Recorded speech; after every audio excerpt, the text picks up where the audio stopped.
A looming court battle between the President and the Public Protector could reveal critical information about the CR17 campaign's funding. Yesterday, the North Gauteng High Court granted the President an interim interdict against the Public Protector's remedial action. That's over a 500,000 rand donation from Bosasa to his 2017 ANC presidential campaign. While Mkhwebane chose not to oppose the President's application, she will challenge his application to set aside her Bosasa report. Moloko Moloto reports. There's no need for President Cyril Ramaphosa to declare details of the funding of his ANC leadership campaign in Parliament. He can be hauled before Parliament's Ethics Committee for deliberately misleading MPs.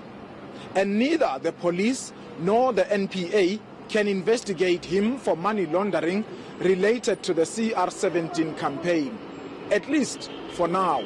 Judge Peter Mabuse has ruled in favor of the President.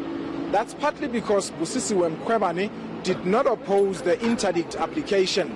However, the President still has to convince the court on a date that's yet to be set why the Public Protector's Bosasa report must be reviewed and declared invalid.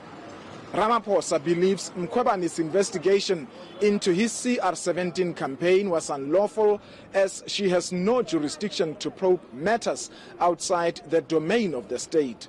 The President must also convince the court why he's so desperate to hide banking details related to the campaign if there was no wrongdoing.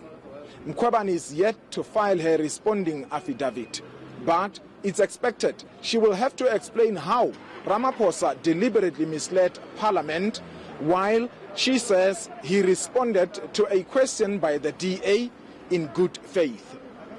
Moloko Moloto, Pretoria.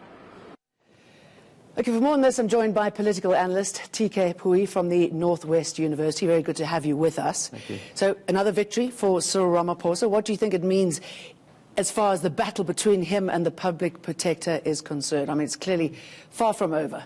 Yes, I think the term of victory, it's a legal victory more than anything else, but I think politically, as I think the happenings we saw on the weekend, I think it raises more questions than answers, especially since if you look at how he campaigned and how he came into the position of being president. So while legally I think he's correct in saying he can say today is a victory, I think the bigger question politically is this actually raises more questions than answers for me.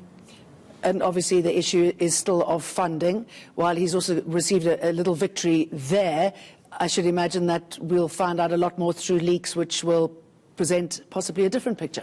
Yes, because I think it's going to raise the bigger perspective of the question to say, if you are this candidate who's come on, who's saying, listen, I want to run a clean government, why are you so hesitant to actually put the people's names we already know? If anything, I would have expected of someone like President Cyril Ramaphosa's caliber for him to come forward and say, listen, this is how I got the funding, these are the people involved, and actually be able to actually take the nation to confidence saying, listen, this is what's been happening. But I think, again, it raises, like I said, the bigger question for me, it actually raised the question of the ANC. I was actually reading its constitution, Rule 25.5, where it actually looks at campaigning and it says, listen, you're actually not allowed to bring funds into campaigning which might actually influence the outcome of a conference. Now, it says to me, if the party itself does not want to follow rules and regulations, then how is anyone supposed to actually believe that they're actually going to do anything about it? So it's an issue of saying the ANC, not just President Cyril Ramaphosa, you actually need to be asked questions about, listen, how do you actually conduct your business and affairs? Because what we don't want to hear is an excuse such as the former president say, I did not know what was happening with my funding. Because I think that is really wearing quite thin for most citizens. And disingenuous for South Africans who really need answers. Yes. I mean there's a proposal that he has basically two options. I mean, to strengthen democracy in South Africa or to fight for a unified ANC. And obviously that comes off so many stories that we're seeing at the moment, what's happening in KZN.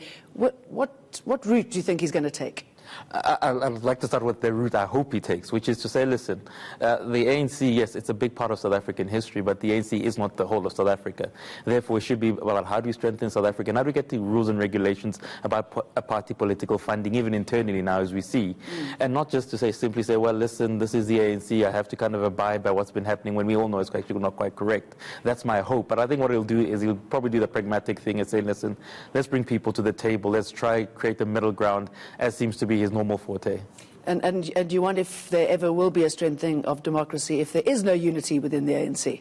Well, depends what type of unity you want. I think at the moment, people are still asking if the new dawn is simply about cracking deals, about finding the middle ground, then listen, this is not going to go very far because, as I said, if President Ramaphosa, God forbid, anything were to happen to him, what actually happens? This is not something, which is stable. This is something that can go at any time. That's not strengthening democracy at all. So the bigger question, I think this needs to be maybe a legacy issue to say, if something were to happen to me, have I actually done enough work within the ANC itself to say whoever comes in is going to stick by the straight and narrow? And if that's not really the marker we're going to judge him by, then I think we're basically wasting our time and there's nothing that's being strengthened. I mean, KZN really is a picture of what is happening to the country, what is happening within the ANC. The fact that there are reports that Mayor Gumede will be pushed out of her job along with other councillors, how significant is that, and what impact will that have on stability in the region? Well, she comes from probably one of the more powerful regions, which is the Tukwini region, so it will obviously have ramifications.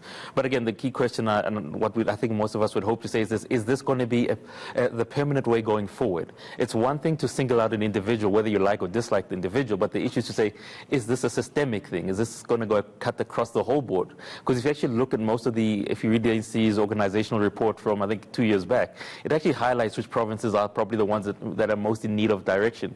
It talks about the Northwest Province, which still need to be looked after. It talks about KZN. It talks about other ones. So the key issue should not be, look, we're singling out an individual because we know that they're doing wrong. I think the courts still have to decide if they're doing wrong or not. But okay, but is there a looming battle? I mean, considering that the mayor said she won't allow the municipality to fall into the wrong hands. What's she setting up there? I think it's just a pretext. We've always seen it from KZN. People tend to emanate from there. It's a pretext for saying, listen, I've got something over you guys, and I'll just take it out to the public. And the question we always ask is, why don't you just start with that in the beginning? So it's just a pretext for whatever it is that she has. But again, it's an issue of saying, is the organization in a position, as you're asking, to actually make sure that, listen, they can rein her in and rein in people like her? If they can't, then it just basically means for the next 5 years, we're going to be on this soap opera, and you and I and most citizens who really are in need of employment are going to be basically take a backseat to ANC opera. Okay, Pooe, we're going to be talking about this more, but thank you very much.